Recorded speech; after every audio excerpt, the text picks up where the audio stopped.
Yo, yo, yo. It's been a couple days since I was on the stream, and I couldn't wait to get in front of the camera because Black Monday was just that. Black Monday. You feel me?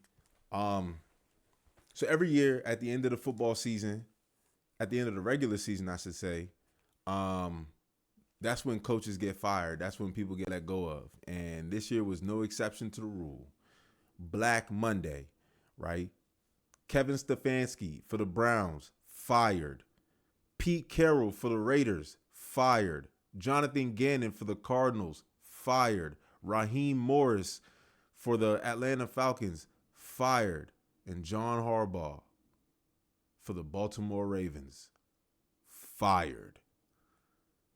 This all just happened Black Monday. And shit, you got to say Black Tuesday too.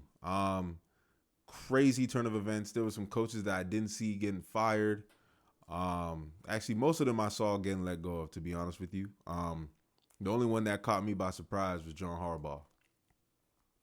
And so that's the one I'm gonna start off with. That's an A+ coach right there. That's an A+ head coach. 18 years with the Baltimore Ravens, one Super Bowl, right? One Super Bowl. 8-3 in the playoffs before Lamar Jackson, and then I think he won 3 with Lamar Jackson, maybe 4, and a bunch of losses with Lamar Jackson. I think Baltimore is gonna regret firing John Harbaugh. It's hard to replace a good coach. I was talking to some people, and they were saying, the Patriots let go of Bill Belichick. The Eagles let go of Andy Reid. Why can't we do that? We need a fresh start, and I get it. I get that sometimes the locker room needs a new voice. Sometimes it needs new leadership. You just have to be ready for the rocky road that comes with this because it's hard to replace an A+ head coach. And despite what you may believe, John Harbaugh is an A+ head coach. I was reading some of the news that was coming out. A lot of this seems to revolve around Lamar Jackson. Great player, obviously an A+ quarterback. My big thing is, and hear me out, my big thing is we see the wear and tear. We see the wear and tear that befalls athletic quarterbacks. It was Cam Newton that his last decent year was when he was 29 years old. Fell off a cliff. Russell Wilson fell off a cliff. I want Baltimore to heed this. Now, I will say Lamar Jackson has, over the years, he's gotten very good in the pocket. He's a very good pocket passer now. His accuracy has improved over the years. And the guy makes plays. Don't get me wrong. Lamar Jackson is one of one. He's one of them guys. MVP. You have to put respect on his name. But I do want to warn y'all about the athletic quarterbacks, man. They fall off a cliff real fast. And Lamar he's on the back. He has more years behind him than he has in front of him. And I can say that with full confidence. You have pocket passers that last a long time, right? Pocket passers like, obviously Tom Brady. But then you got guys like Matt Stafford. Aaron Rodgers is in his 40s. They last longer because they use the pocket to their advantage. They stay protected. They don't expose themselves to multiple hits. Lamar Jackson has been beat up over the years. And this year was, it looks like everything caught up to him this year. He was injured damn near all year this year. So I want Baltimore to really be careful with what they wish for. I know you got an A+ quarterback, but that coaching means a lot in the NFL. Coaching means a lot in the NFL, and I think Baltimore is going to rue that decision. I wouldn't have fired John Harbaugh, and I know a lot of Baltimore fans are ecstatic that John Harbaugh is fired, but I know more ball than the regular guy. I know more ball than the average football fans. Pause. But I just see the game for what it is. And when the Patriots fired Bill Belichick, the next year we hired Gerard Mayo. A complete flop, a complete waste of a year, just awful. Came in, didn't know what the hell was going on. We beat the Cincinnati Bengals that first week, but even then I was looking at it with a bombastic side eye. By week 3, I said, nah, this guy's got to go. He's not a good coach. it's hard to find good coaches in the NFL. I would recommend the Baltimore Ravens turn around and sign Kevin Stefanski. He's an offensive guru. He knows how to coach. Two-time Coach of the Year award winner. And let me give you a wild statistic, right? The Browns have only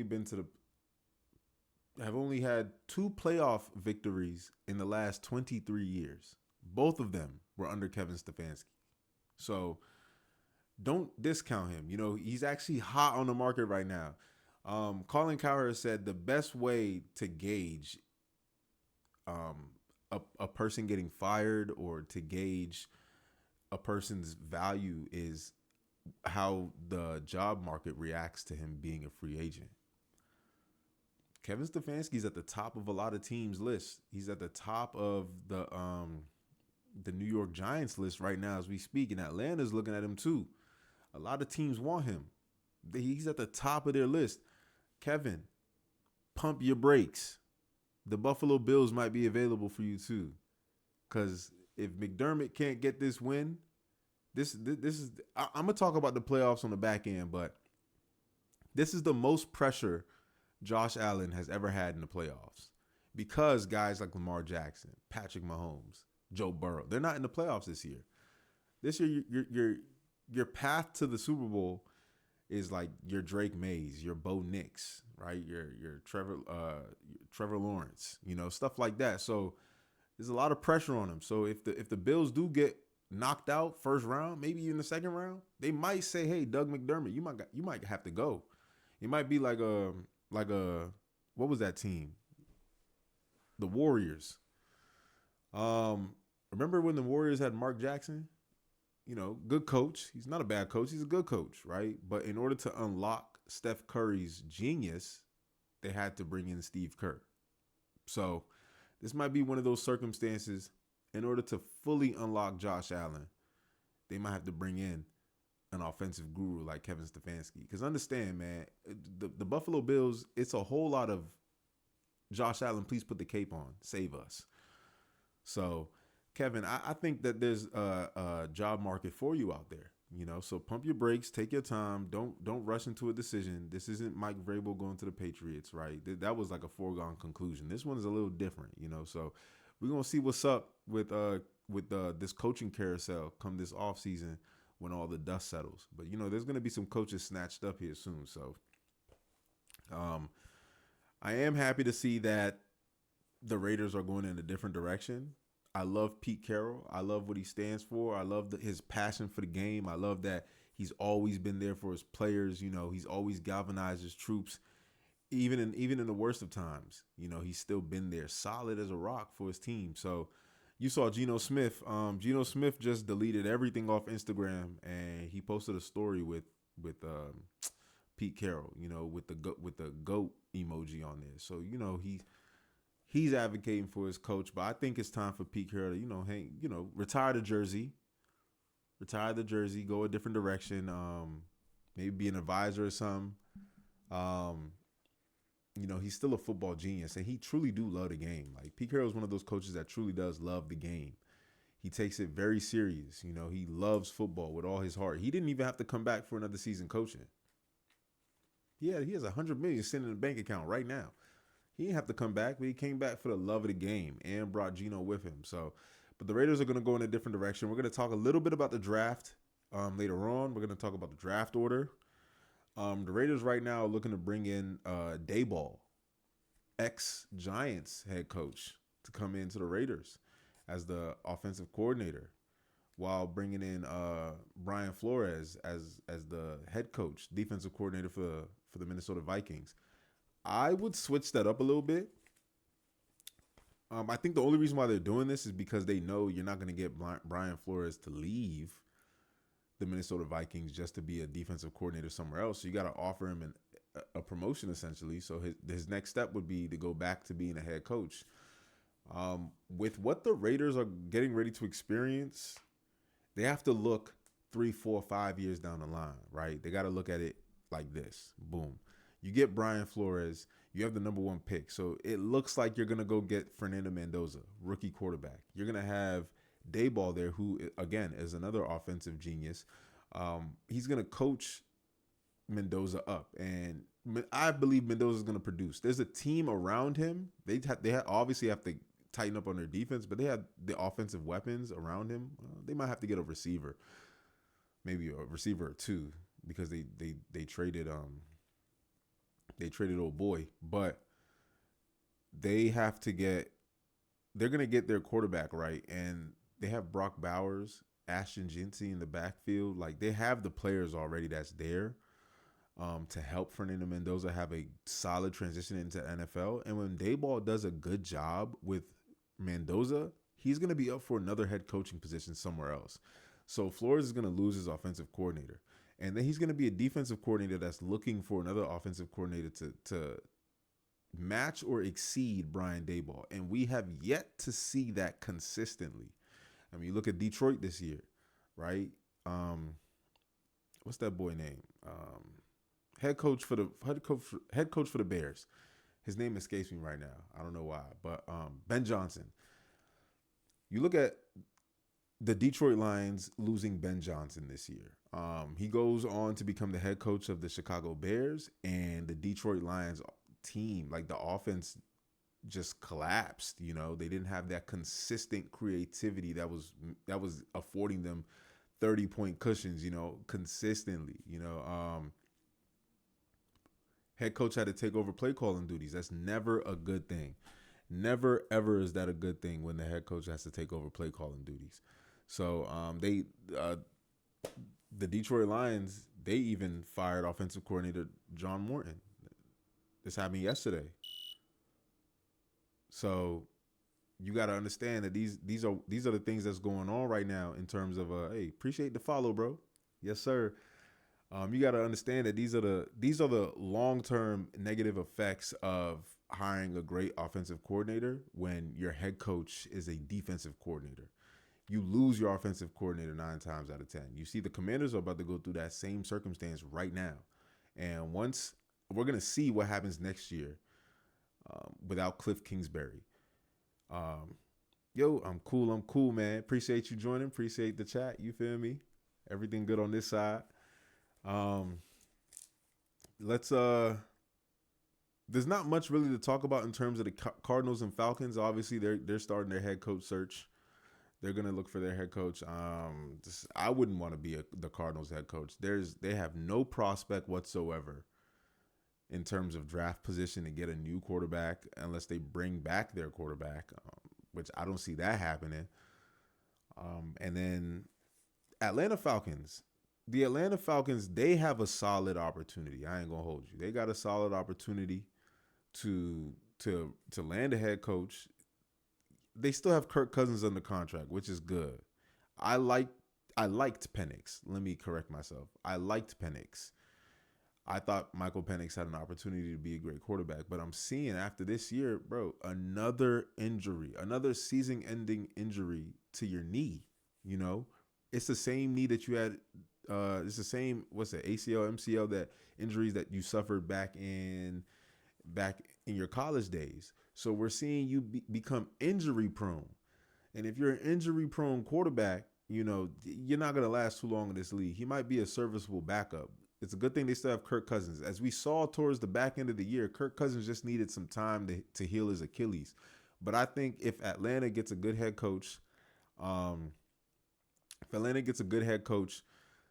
think they could be a playoff team next year. That might be a W win total team next year. Yeah, we talk about NFL over here, but this stream, Marcus, we finna talk about a few things, man. We finna talk about NFL, free Durk. We got to talk about Lil Durk and how nobody in the rap industry is looking out for my boy. And we're gonna have to talk about Venezuela today too, man. We got to talk about Trump and what he on, cause my boy on something. I don't know what he on, but he on something, man. He talking about Greenland now. We just did Venezuela.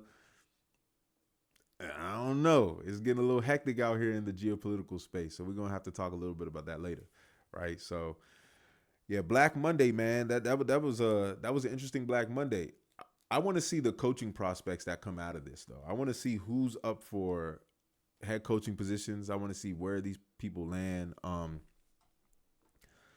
The Baltimore Ravens, like I said, Kevin Stefanski It's either there or Buffalo, one or the other, you know. But I think Lamar Jackson could use an offensive coordinator to truly unlock his truly unlock that offense. Something was going on this year with that offense, man. Like you had King Henry was constantly fumbling. Lamar Jackson was injured. It was just a recipe for disaster. But I am still shocked though to see that John Harbaugh got fired. Oh man, I hope it's John Harbaugh. If it's yeah, it is John Harbaugh because you know he has a brother Jim Harbaugh who's the head coach for the Atlanta excuse me for the LA Chargers. So yeah, these Black Monday firings, man, it was nuts, man. It was a whirlwind waking up to all these coaches getting fired. A lot of people thought that Kevin Stefanski wasn't going to get fired because, again, who are you going to find that's a better candidate that's going to help, especially Shador Sanders, man. Shador needs a coach that's going to speak life into him, you know, help him grow, help him become a better player because he has the potential. I see it. I watched him play. He can make any NFL throw. He can make all the throws in the NFL. He just needs a coach that's going to consistently put a good product out there. The defense is solid. I hope the defense doesn't regress too bad.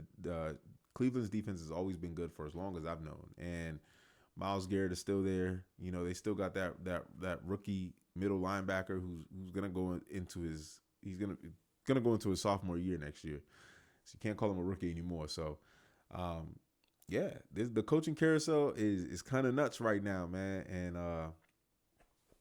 it's gonna be dope to see where we go from here. I don't know I don't really know who's at the top in terms of Atlanta Falcons and all that stuff, but we finna see what goes on with that. So let's transition right quick. Let's transition real quick. We're gonna talk about the draft order, right? We're gonna talk about the draft order. I think that's an interesting topic. Let me show y'all what the draft order look like right quick. Switch screens with this one. Put this over there. All right. So this is your 2026 NFL draft order, just the top 18 teams. This is obviously before the playoffs, right? So these top 18 teams are set in stone. So the Las Vegas Raiders, like I said earlier, they're definitely going with Fernando Mendoza. They need that quarterback position to be satisfied. They're talking about the Oregon quarterback staying another year.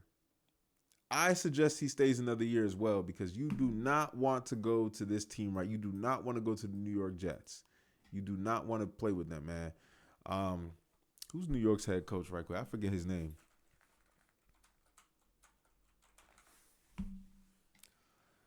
Aaron Glenn, that's his name.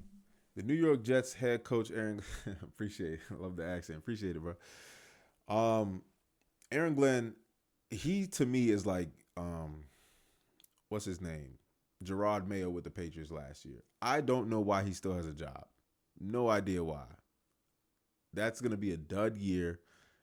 Every quarterback should avoid going to that team. So stay your ass in the NCAA. Do not come to the NFL just to be drafted as a second quarterback to fall into the lap of the New York Jets. You're gonna suffer. That's a team that has piss poor ownership. Their coaching staff is subpar. How do you have a defensive head coach, right? How do you have a defensive head coach and your defense was trash this year? You have to get your side of the ball right. That's it. I have to see progress gained on your side of the ball to tell me, okay, boom, you are a viable head coach. You might be an offensive head coach and your defense is trash. You know, I will accept that. You might need 2 years just to you might need like up to Thanksgiving, maybe up to December to get your defense straightened out. But don't tell me you're a defensive coordinator and your defense is like ranked almost last. That doesn't make any sense. And you don't get any turnovers all year. If you're a rookie quarterback and you go to New York, you're going to suffer, bro. So I would advise, what's my boy Oregon?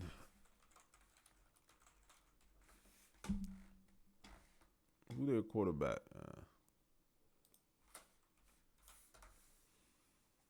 Dante Moore, because he is expected to be like the second best quarterback in this draft class. I would advise Dante Moore, hey, bro, stay in college, man, because New York is going to ruin your career. I already know it. I've already foreseen this. So there's a third quarterback that's supposed to be coming out into the league this year.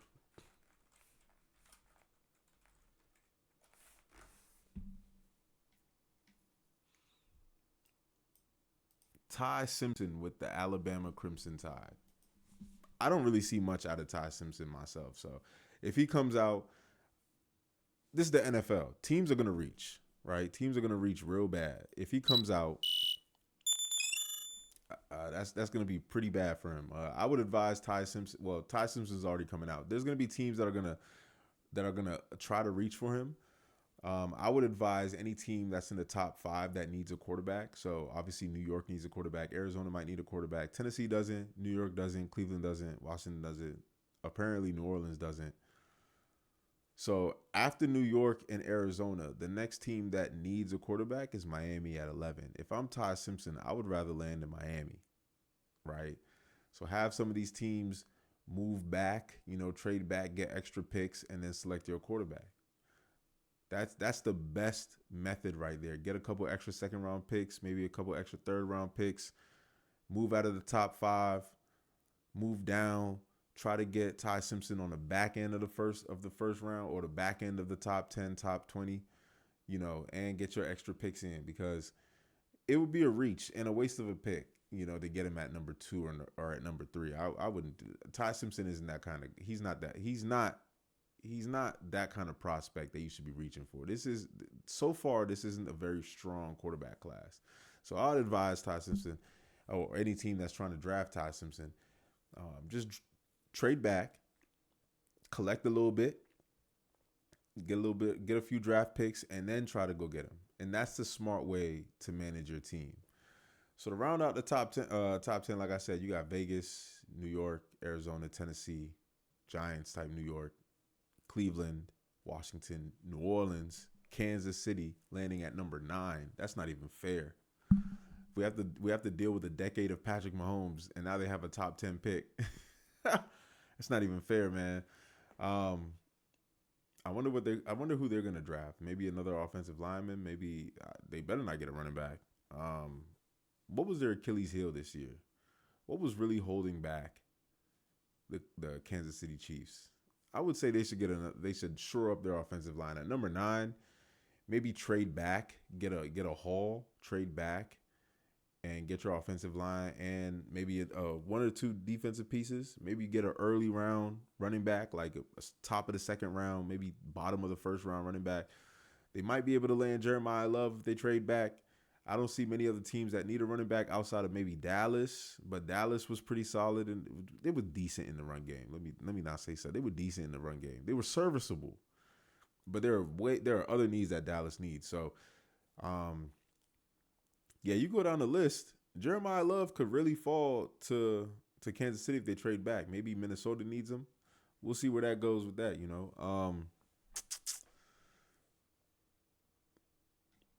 Yeah, that's all that's really important right now. Later on in the year, obviously, we're gonna talk more and more about the draft. As more players are guaranteed coming out, we're gonna start ranking players. We're gonna start doing our mock drafts live. I'm gonna get some guests in here. They're gonna do mock drafts with me, 7-round bangers. I got the PFF subscription, the Pro Football Focus subscription, so I get all 7 rounds. I can adjust things, so it's gonna be a good time when we do that mock draft. The first mock draft that comes out, it's gonna be a banger. I'm gonna try to make that a big show. I'm gonna have some people here, see what's up, man. Different fans from different teams. I'm gonna try to get them in here and do a little mock draft, 7 rounds, and see where we go from there. See who's the better GM, right? That'll be fun. So look out for that. Let's pivot right quick. I gotta keep these NFL topics short because remember, like I said, we got some other things to talk about today. So we're gonna look today at the NFL playoff bracket. That's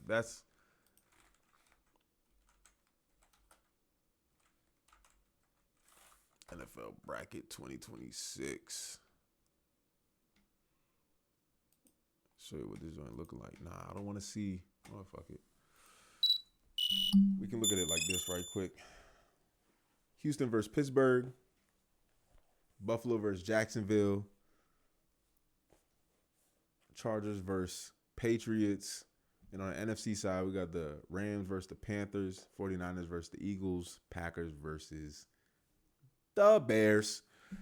So let's go over some of these previews, man. Let's go over some of these games. All of these games, actually. I'm going to give you my predictions.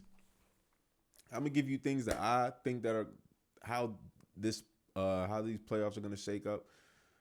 We'll start with the LA Rams versus the Carolina Panthers. There's not much to say with this one.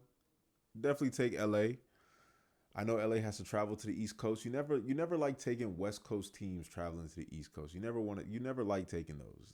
That time difference actually really does affect players. And we see that all the time. But we see that mainly with East Coast teams going to the West Coast. Because the time shifting backwards kind of like throws people off because you're tired because your body thinks that it's later than it actually is, and you got to play the game. So that actually affects East Coast teams way more than it affects West Coast teams. But you still don't like to see West Coast teams traveling to the East, especially in a playoff game. But I think the LA Rams have this one in the bag. Matthew Stafford. The only issue that the Rams have right now, to me, is their special teams. That is their Achilles heel, and it could be detrimental. I ain't gonna hold you. It could be real bad for them off special teams alone. But I haven't seen special teams derail a team this many times in one season. So I think they'll get their act together just for the playoffs. Teams elevate themselves in the playoffs, especially when they have experience. The Rams have been here, done that. This is Carolina's first time. Like Bryce Young, he ain't never been. The playoff atmosphere is different. Understand that everybody's record is 0-0. Like everybody's going in this joint blind. Like everybody's not just hood. Like what you did in the regular season don't matter. It's the playoffs now. It's what? 7 teams on each side, 14 teams total. It's a whole new league. It's a whole new season.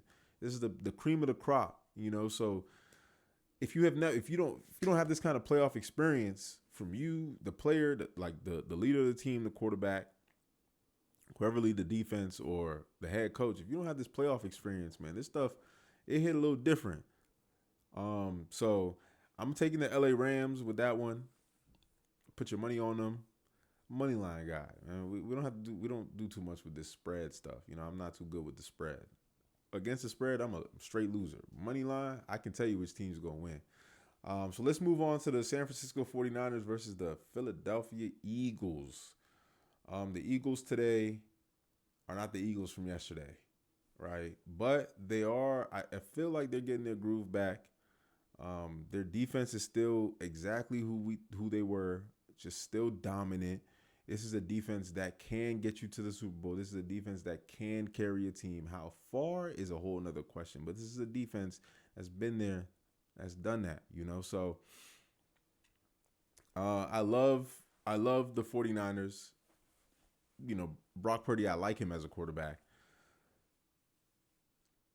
But what I will say about Brock Purdy is, his team has carried him for since he's been in the NFL, quite frankly. His team has been there for him. But now with all the injuries that they've faced, Christian McCaffrey, long in the tooth, has more days behind him than he does in front of him. It's time for him to step up to the plate. I believe they can beat the Eagles. Why? Because the Eagles are not designed for shootouts. Now, they have the players that can compete in the shootout. Don't get me wrong. They have the players that can definitely put up numbers, that can beat the player on the other side. A.J. Brown, Devontae Smith, obviously Saquon Barkley. But for some odd reason, that team wins the less Jalen Hurts has to pass. Numbers don't lie. Check the stats. This season, I think they have one win when Jalen Hurts passes more than 30 attempts. So with that being said, this season, they have to get their running game right to beat San Francisco. But San Francisco's allowed a lot of points recently. They've allowed some points to be put up on the board, right? So they're coming in this game after that Seahawks game. Wild game. So Unfortunately for them, was it the Seahawks game that they? Am I tripping? Hold on.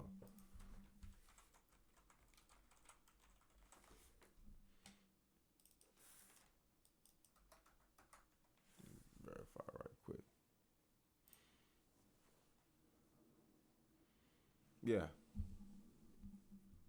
they like that's yeah. It was a Seahawks versus the 49ers. It's one of those games where like players just get beat down. They just get beat up. 13-3. Seattle has one of those defenses that like after the game, everybody's like hurt. Why is that? Because they're young and reckless. Seattle. Like I told y'all this a long time ago. Seattle is a young, hungry team. To be honest with you, if I was a Seahawk, just because of how much energy that my team got and the youth that my team got, I want to play. I don't want to sit out for the bye week. I want to play. I want to get out on the field and keep the momentum going. Um, but yeah, so between the 49ers and the Eagles, that's a tough one. That's the toughest game to predict. Colin calls it the Bizarro game. But no, that's a tough game to pick. And ironically, every quarterback that's in the playoffs right now is a first round quarterback, except for Jalen Hurts and Brock Purdy.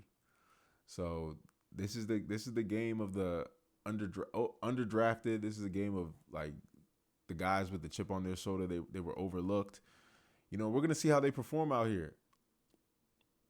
Ah, man, who do I pick for this game? I think I got to go with the Eagles. I think I got to go with the Eagles beating the 49ers. The 49ers are just dealing with way too many injuries. Their defense, it's been patchwork all season. Their best players have been falling out. So I think the Eagles can win this. They got to run the ball though. They got to run the. You got to feed Saquon at this point of the season. Just feed him. Feed him to get as far as you can because ain't no turning back at this point. You feel me? So let's go on to the Green Bay Packers versus the Chicago Bears. This is round 3. We love to see division rivals play in the playoffs because the intensity is just through the roof. They're gonna be in Chicago though. They're not gonna be at Lambeau. They're gonna be in Chicago. Obviously, the Green Bay Packers are comfortable going into Chicago. They're very comfortable winning in Chicago, even though it's a new year. They still got one on them this year. So Green Bay, Jordan Love, he's still. Is he gonna be back? Is he gonna be fully healthy for that game? I'm going with Chicago for this game, and I know Chicago is currently the underdog. I'm still going with Chicago this game. They're a more healthy team at this point of the season.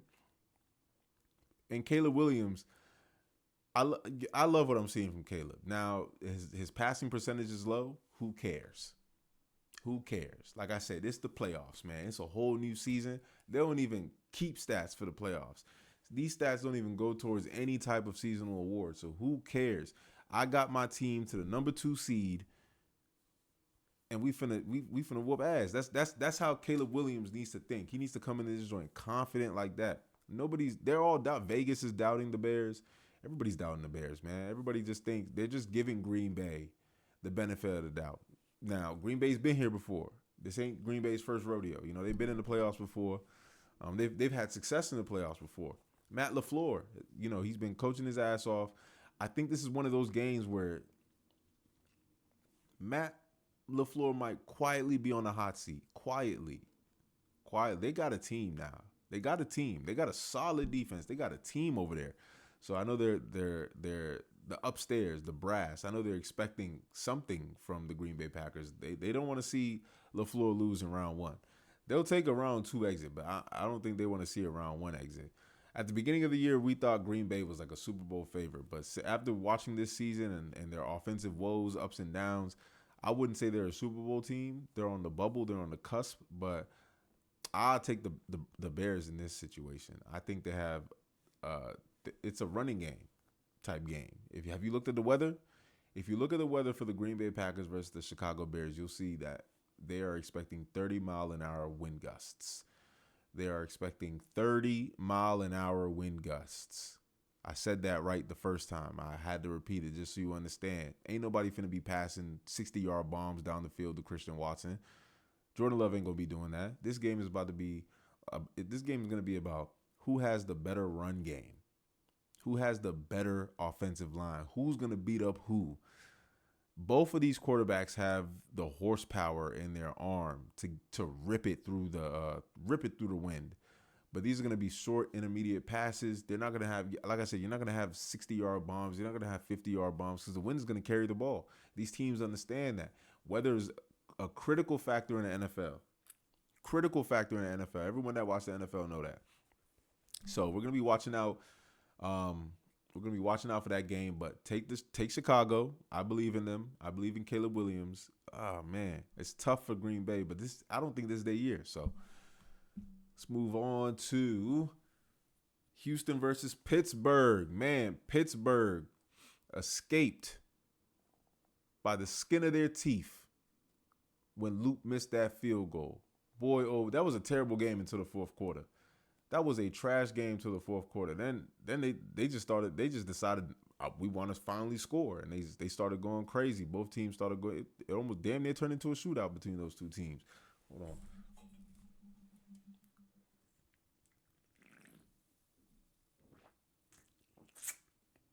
Spindrift. Anyways. Yeah. So, Pittsburgh escaped by the skin of their teeth. They get to host the Houston Texans. They get to host the Houston Texans. Why is that? Because the Jacksonville Jaguars won the AFC South. They get to host the Houston Texans. Look, that is the only saving grace that I'm going to give Pittsburgh. I don't give them a chance. Aaron Rodgers is really good at these short, intermediate passes, quick passes, get the ball out of my hand fast, get it out of my hand fast. I don't want to sit in this pocket. And he's going to have to do that all night against against Houston. Because Houston, like we've talked about this for the past month, Houston has the most elite defensive unit in the league. They have DeMeco Ryans as their head coach, and he knows what he's doing. You know, I talked about this earlier. Not the biggest fan of defensive head coaches because then you have situations like what Houston's going through right now. C.J. Stroud's having a tough year. He's having a tough year, very inconsistent year. But because that defense, remember, defensive head coach, he takes care of his side of the ball. That defense is so damn good, boy. That defense so damn good, boy. I didn't see what oh my goodness, smothering teams. Like, I don't want to be a quarterback in the pocket against Houston. I mean, I'm talking about shaking in my boots. I'm 180 head air, boy. So look, I'm taking Houston with that one. I don't have much faith in Pittsburgh, if any. And Mike Tomlin, it's been some years since you won a playoff game. You're on the hot seat too. Just because you got into the playoffs don't mean you're not in the hot seat. You're on the hot seat too. There's a lot of pressure on you to win at least one playoff game. But I don't see it happening against Houston. If the chips had fell your way and maybe you were playing the Chargers, maybe. But even that, I really don't see that. You know, maybe if you were playing the Patriots, but we won the division, so you ain't playing us, at least not the first round. So that's going to be interesting. But I'm definitely taking Houston with that. Now, I will say this. Apparently, the game is on Monday. Apparently, Pittsburgh versus Houston is on Monday. Someone go check the stats, man. Go check the stats. Go look at Mike Tomlin's record on Monday Night Football. That man damn near undefeated. Mike Tomlin, Monday Night Football, he is damn near undefeated. And that's a shocking statistic, but it's a real one. So that's what makes this game extremely interesting. It's these little minute factors, right? Elite defense, but a coach that is so good on Monday Night Football. You know, he just gets the most out of his team when he gets that opportunity. So they're going to clash. We're going to see a great game, but take Houston. I promise you, take Houston. Let's move on to the Buffalo Bills versus the Jacksonville Jaguars. This is Josh Allen's biggest game of his career. I ain't even about to hold you. He has so much pressure, Josh Allen. He has so much pressure this season in terms of getting to the Super Bowl. He has to. I'm telling you right now, he has to get to the Super Bowl, or else we got to fire their head coach. They need a different head coach in there. He has to get to the Super Bowl this year. There's no excuses. There's no Patrick Mahomes, right? There's no Lamar Jackson. There's no Joe Burrow. The only players he has to get through is Trevor Lawrence, old Aaron Rodgers, CJ inconsistent Stroud, Drake May in his second year. So it's not like I'm downplaying him. It's just his second year, or Justin Herbert. So it's like you're not going through the gauntlet of elite quarterbacks that we've seen these last few years. You're in this playoffs by yourself, big dog. You got to make some shake. You have to. So I'm not taking Buffalo though. I'm not gonna lie to you. I'm not taking Buffalo. And I'm not taking Buffalo because of how they don't have an elite team. They don't have a great team. They don't have an amazing team. They have like a couple players here and there, but they don't have like they're not a stacked roster. They don't have the offensive weapons outside of Cooks and Allen. Who's their receiving core? Their offensive line is it's decent, it's good. It might be great, but outside of that, who's he throwing to? See what I'm saying? So it's like they had to bring in journeyman Brandon Cooks as a downfield threat, just to stretch the field a little bit. It hit different. Do your homework on that. So I have very little faith in Buffalo, especially going up against this new and improved Liam Cohen Jacksonville Jaguars. Now I know I don't give much light and praise to Trevor Lawrence, and here's the reason why. All these years that he's been in the NFL, he's been Mr. Turnover. He's been Mr. Inconsistent. Liam Cohen got the head coaching position this year and turned the whole ship around. I mean, the Jacksonville Jaguars have a top defense. They have a very, very good defense, an extremely opportunistic defense too. They're going to take the ball away. And once you start taking the ball away from Josh Allen, what you're doing is you're putting him on the bench. Then you got a guy like Etienne comes in and is grinding running yards and just bleeding the clock. And that's what you're going to have to do.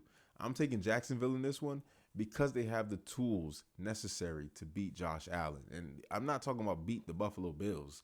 No, they have the tools necessary to beat Josh Allen. Now, Jacksonville doesn't get a lot of sacks, but their pressure count is heavy. They get to the quarterback. They get a lot of pressure on the quarterback. They speed up that internal clock. And, Josh Allen still at this deep into his NFL career, he'll take off and run. First instinct, he'll take off and run. And we've seen him play these last few games. I mean, that he go backwards. If he's trying to escape the pocket, he go backwards, which every coach hates. But that's just what he does because he's forced to put the cape on. He's forced to make a play because the team just be letting him down. I ain't about to hold you. So in this circumstance, I'm definitely taking Jacksonville over the Buffalo Bills. But obviously Buffalo's been here before, and we talked about playoff experience and how that plays a major role in the NFL in terms of like making it through the playoffs. Just that experience, just you being there, it just provides a little more poise, a little more discipline. You understand the environment that you're walking into. That the same cannot be said for Jacksonville. They've been to the playoffs. Don't get me wrong. Trevor Lawrence has been to the playoffs. But how deep can they go? Who knows? But for this game, I'm definitely taking Jacksonville. Last but not least, my boys. Shout out to the Patriots, man. Number 2 seed. I know we was vying very hard for that number 1 seed. I know we was trying very hard. But Denver won out. You feel me? I knew that game that we played against Buffalo, I knew that was going to be the deciding factor of the year. Like, if we won that game, we were going to have the number 1 seed. If we didn't win that game, I knew it was going to be the number 2 seed. And lo and behold, what I predicted happened. But we're playing the Los Angeles Chargers. And for a first-round game, I'm not trying to downplay anything about the Chargers. We're going to talk about them. But for a first-round game, I couldn't have asked for a better matchup. We've been there, done that. We've seen the Chargers in the playoffs multiple times. I'm talking back when we had Tom Brady and they had Phillip Rivers, man. Like, we've been in the playoffs with the Chargers so many times. The last time we played the Chargers in the playoffs, I think the score was like 28-7 or something like that. We're good. We're good against the Chargers, man. Like I wanted us. What I was super pressed on was, do we have an opportunity to at least win one game in the playoffs? If we can win one game in the playoffs, we can see where we're going from after that. Um, I love the Patriots. I love everything about our team. We are solid. We are good to go. We have an opportunity of a lifetime. And why am I saying that? We have a opportunity to beat the Chargers. Do the Chargers have an elite head coach? Yes. Do they have an elite quarterback? Yes. Do they have great wide receivers? Yes. But look at what's wrong with the Chargers. They have the 31st ranked offensive line in pass protection and the 32nd ranked offensive line in run protection. So we have an opportunity to just beat up on them at the line. The scary part is Justin Herbert is just like Josh Allen. He can put that cape on too. We just seen him play a game and beat was it Kansas City that he beat? I think so. When he had the broken arm and still stiff arming folks, it's amazing. They still obviously the Chargers have an opportunity. Lad McConkey is still there, doing his thing. It's his sophomore season. He's going crazy. Yeah, they got some guys over there in Los Angeles. I do believe that they will put up a hell of a fight. It is our new and improved Patriots team's first time in the playoffs. The Chargers have been there before. We ain't been there before. Not this team. Not Vrabel, Drake May, all the guys. These guys ain't been there before. This is gonna be our first real rodeo, and we just have to go in there with poise. I know Mike Vrabel is such a great coach, such an amazing, upstanding head coach. I know he has the ability to galvanize his team and make sure all our T's are crossed and our I's are dotted. That's why I'm taking the Patriots. That's why I'm not taking them because I'm a homer. I'm taking them because I know we have a buttoned-up team, and we're not coming in there with a bottom-of-the-barrel offensive line. The Chargers are still dealing with injuries on their offensive line. They still don't got their guys. So we have a chance to apply pressure to Herbert, keep him in the pocket, speed up his clock, take the Patriots, money line. We're going to win this weekend. And with that being said, look, I appreciate y'all for sticking with me with the football topics, man. Sticking with me with the football topics. I gotta talk to y'all about another topic that's near and dear to my heart, man. Look, the industry, all these rappers, you feel me? All these people, man, look, they not showing my boy Durk no support. Lil Durk has been in the shoe. I mean, I'm talking solitary confinement allegedly since August, man. Where the rappers at? Where's all the public support for the real? Like, Durk been locked up and it's been killing me because, man, that's my favorite rapper. Out of all the rap, that's my favorite. You feel me? Like, he got the best music. If you ain't took the time to listen to Lil Durk and listen to the passion behind his raps, man. I mean, there's bars that like, damn, and it just sucks to see that he has to get on Instagram and blaze everyone and expose out. Man, ain't nobody looking out for him. Ain't nobody reaching out to him. Ain't nobody checking on him, making sure he all right. Apparently, he gets one phone call a month, so that's about to go to his wife, India. I know these dog ass guys out here, these dog ass rappers, man. I know they just waiting for the actual convictions so they can try India. Like, these people ain't right, bro. And I hope when Durk come home, like, he go cold on all of them. I hope he go cold on all of them. The industry, you got rappers that are willing to sacrifice their career to speak up and take Young Thug's side and, like, anything that thugs say they on, so everybody's collectively blackball, Gunna, this, that, and the third, just to find out that everybody was telling anyways. I'm one of those guys that will sit here and tell you, Thug told. I don't care what you gonna tell me. The cloth that I'm cut from, you don't say nothing to nobody. You get your lawyer. You can ask my last lawyer from the last case I had to deal with. He told me shut up. I ain't said a word. He got me off. Pause. He got me off that case. Helped me beat that case. You know what I mean? So, like, I understand. I'm not even in the streets and I understand the rules. You got guys that's trying to spin the cops. How you gonna spin the cops? When you go to sleep, they got another shift coming in. They on you like white on rice. They know exactly what's going on, when it's going on, and how it's finna go on. If you feel me, like they don't. Y'all folks can barely read. Real talk, real talk. And I'm talking directly to all the people that think that they can spin the cops. Y'all can barely read. You know, our community has an average of a third grade reading level. You know, our literacy rate is in the dumps. Y'all can barely read, and y'all think y'all finna spin the cops. People that not even just regular cops. Y'all think y'all finna spin detectives. People that went to college for criminal justice. You feel me? Like you finna spin them, and you can barely read. That's why so many of the guys just get jammed up and serving mad sentences. You know, if you just didn't say nothing, don't try to spin a damn thing. Just say nothing. I'm trying to speak to y'all. Anyways, that's not the topic, man. The topic is Durk, man. You see how he holding it down? You see how he ain't said? Did he say anything? Did anybody come out and say, "Oh, so and so said woo out the bam"? No, that man just taking what's coming with it and just keeping it quiet, keeping it pee. You know, and he's been locked down 23-1, like 23-1, locked down 23 hours a day, 1 hour a rec. You feel me? No in-person visits, one phone call a month. That's what he been on since August, man. Free Schmirk. This shit crazy. He gonna come home. I know he gonna beat this case. I don't know if he did or if he didn't do it. I don't know. But from the stuff that I've read in terms of the case, like the stuff that some of these people on YouTube have broken down for me in terms of the case itself, you know, actually reading the charging documents and all that stuff, there's not much from what I can see that will jam him up for real. Like the cops said they had like 20 gigabytes worth of stuff, but then they went through his iCloud and found no evidence.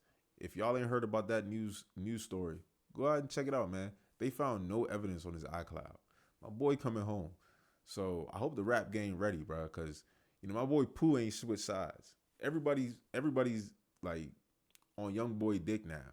Everybody wanted a verse from Young Boy, this and the third. You see my boy Pooh, he ain't switch sides. Pooh Shiesty came home and still holding it down, still fucking with Durk. You know what I mean? And that's why I fuck with Pooh Shiesty. That's my dog. You know what I mean? Like I ain't, you know, Young Boy music cool. It's a little too rowdy for your boy. I'm gonna keep it peeing with you. Like it's a little too rowdy for your boy. Most of that stuff. I like when he slow it down and like he really like speaking some. But the other stuff it just be too rowdy, boy. But yeah, a lot of these rappers, man, they jump ship. They go into the other side. They press for a verse, this, that, and the third. But like, free my man Smirk, man. At least show him some support. At least show him like, yo, we got your back. Like chiropract. Like what we talking about, man? Like, man, rap game ain't even been the same since they locked up Durk, man. The music that's been coming out been bogus, man. I'm just happy Uzi dropped something the other day, boy. That joint's been having me dancing. I don't even know what she's saying. Like that joint tough. You feel me? All right, man. Look, we're almost at an hour. I'm gonna wrap this up, man. But the last topic we're gonna talk about is that man Trump, President Donald Trump. I call him Agent Orange. Y'all be calling him the Orange Man, this and the third. Get creative, man. I call him Agent Orange. If y'all know where that's from like when we used to drop that shit in Vietnam. Anyways, and burn people. You know, they give military disability if you inhaled any of that Agent Orange. But yeah, we picked up Maduro from Venezuela, got him up out of there. I can go into a breakdown about how that benefits the United States and all this that, and the third, but at this point they done talked about it to death. Everybody's talked about it. Everybody's mother's talked about it. You've picked a side at this point. There's no convincing at this point. It's either you're celebrating alongside the Venezuelans or you truly believe that this was an illegal action. Whether or not it benefits the United States in the long run, there are people that don't care. There are people that are just like, oh, it's bad. So we don't like, they don't, a lot of people don't understand the national security implications of what Trump did. And I'm talking about positive national security implications. You have to know a little bit about your history. You got to understand the Cold War. You got to understand countries like Cuba, the Cuban Missile Crisis. You have to understand all this stuff in order to understand how we got to all the way to 2026, where we have to go into a foreign nation and root out their dictatorial leader.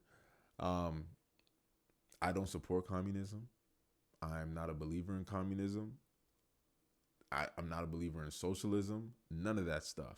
All that stuff can stay the hell out of America.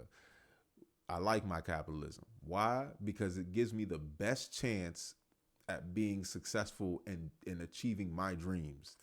It gives me the best opportunity to be the best version of myself, so long as I put in the effort. The meritocracy behind capitalism. Now, does it force you to have to go out your way to sometimes do wild things to achieve what you need to achieve? Yes, but at least you have an opportunity to own your own home, right? Put a roof over your children's head. Feed your family. These are the things that communism don't allow you to do.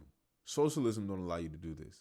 Go look at any communist country that you go to. Grocery stores empty, hospitals closed, electricity, power, all that stuff is up and down, wishy-washy. Every single communist nation, even China, realized that we cannot have full communism. We have to incorporate some capitalistic properties into our economy. Why do you think that? You have to think critically. So, like I said, I'm not going to get too much into the Maduro thing. Whether you like it or not, he's gone. We got him, snatched him up out of there. My boys in Delta Force, you feel me? Hoorah to y'all. It's coming from a veteran. Those are the hardest men in the world. Pause. Those are the toughest guys in the world, man. Them and the SEALs. They don't like being compared. Trust me, I know. They don't like being compared. One of them always thinks they're better than the other, but they both serving this country, and I appreciate y'all boys. If I could go back and I was actually having this story the other day.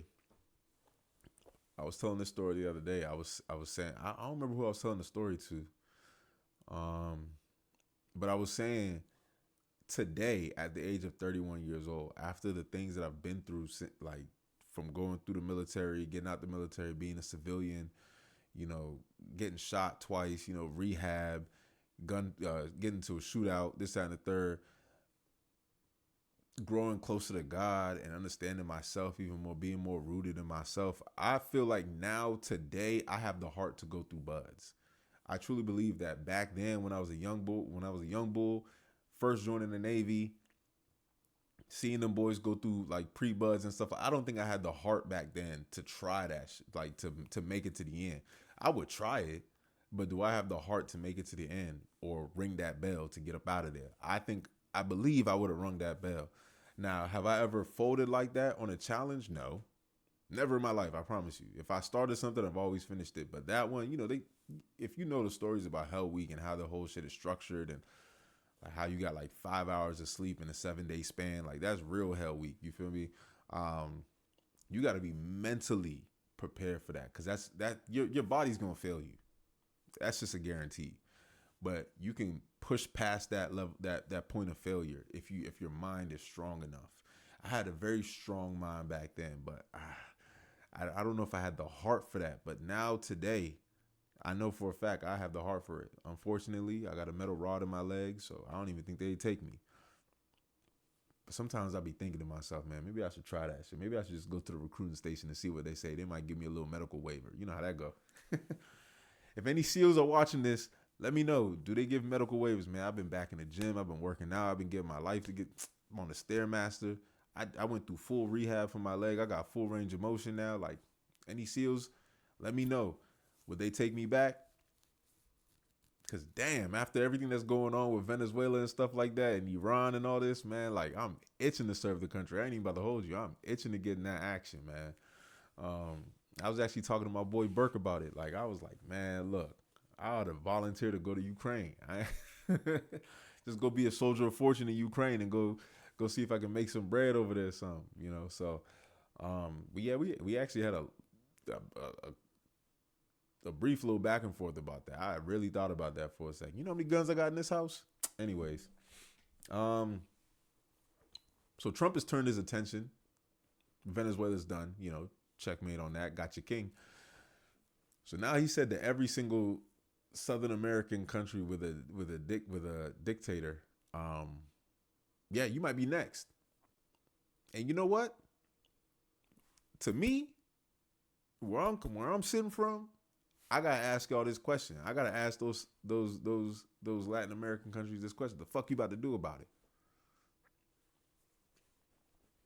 You see how my smile going? The fuck you about to do about it? If we come get your king, the fuck you about to do about it? You finna come get him back? You finna get him back? You finna bring your people in this joint and you wouldn't even make it past Houston.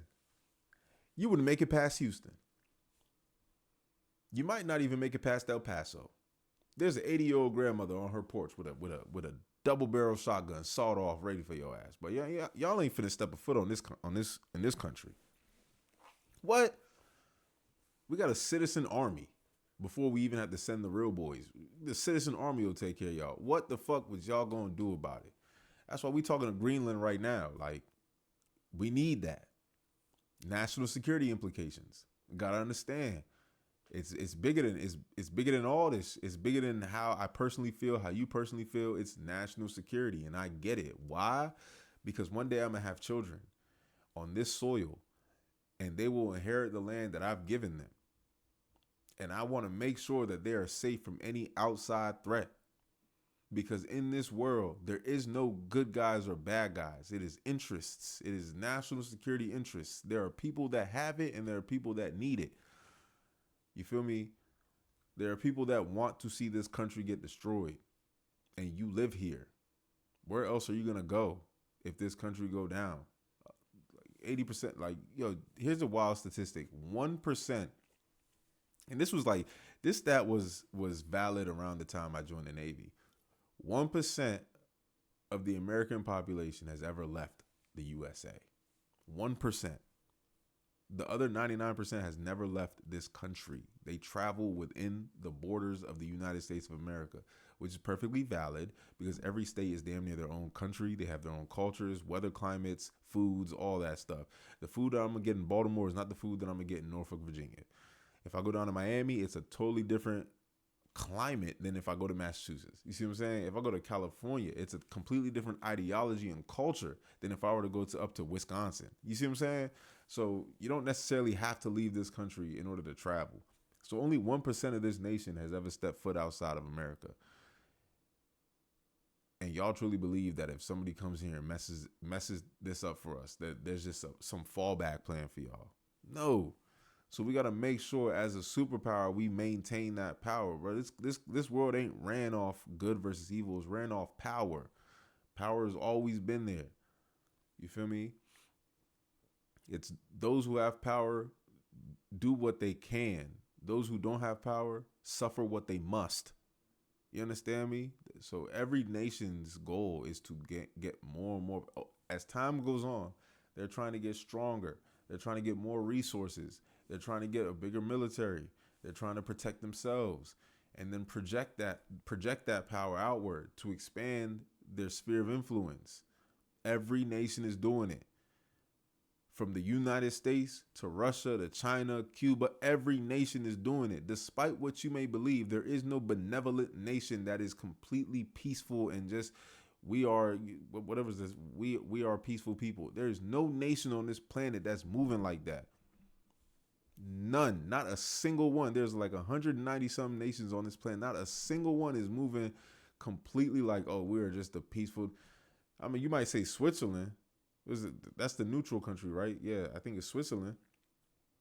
But even then, if you look at your history, why is Switzerland neutral? Because they control the money, which is a whole nother form of power. Where do you think all the Cold War intelligence agents were hanging out when it was Germany versus the Allied powers? Both sides were in Switzerland. Both sides were spying on each other in Switzerland. Go read a book. It's all written out in these books, bro. The Devil's Chessboard. That's where I learned that, reading The Devil's Chessboard. The story about Allen Dulles, former director of the CIA. These are things that you learn when you open up a book and you read it. And you're like, oh, okay, boom. So even neutral nations are still looking out for their national security interests. Some are playing both sides. Some are picking a side. But it is what it is. You know, that's just the way of the world. I mean, that's the reality from elementary school all the way up to the presidency. Even in school, those with power bullied the ones without power to get what they got, right? And those without power suffered what they must until they could team up with each other. It's like how Athens went down. It took Sparta and Persia to team up with each other to take down Athens, right?